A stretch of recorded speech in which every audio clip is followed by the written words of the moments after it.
In today's video, I'm going to teach you how to import invoices into QuickBooks Online.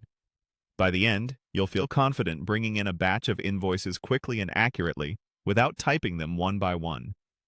First, sign in to your QuickBooks Online account. Once you're in, look to the top right and click the gear icon. This opens a menu of shortcuts that help you manage your company settings and tools.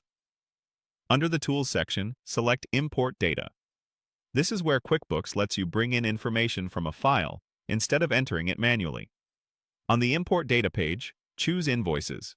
You'll be prompted to add your file. Click Browse and pick the CSV or Excel file that contains your invoices. Use a clean, well-structured spreadsheet with column headers so the system can recognize your data. Common formats like dates in month, day, year, and numbers without extra symbols tend to work best.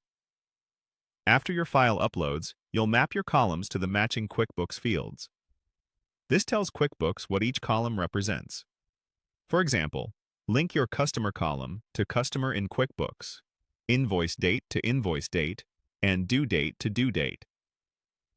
Do the same for Product or Service, Quantity, and Rate or Amount. Take your time here. Consistent customer names help avoid duplicates, and product or service names should match what already exists in your QuickBooks company to ensure line items connect correctly. If a column in your file doesn't have a home in QuickBooks, you can leave it unmapped and it won't be imported. When the mapping looks right, click. Next, to review the import. This preview is your safety net. Scan a few sample rows to confirm dates, amounts, and customer names appear exactly how you expect.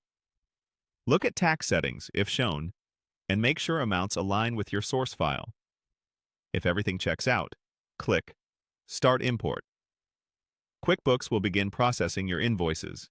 The time this takes depends on how many invoices you're bringing in. Avoid navigating away until it finishes, so the upload completes smoothly. When it's done, you'll see an import summary. Review it carefully.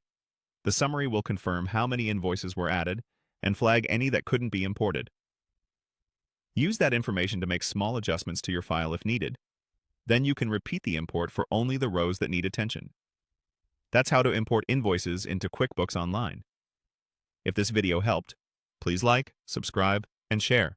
Thanks for watching.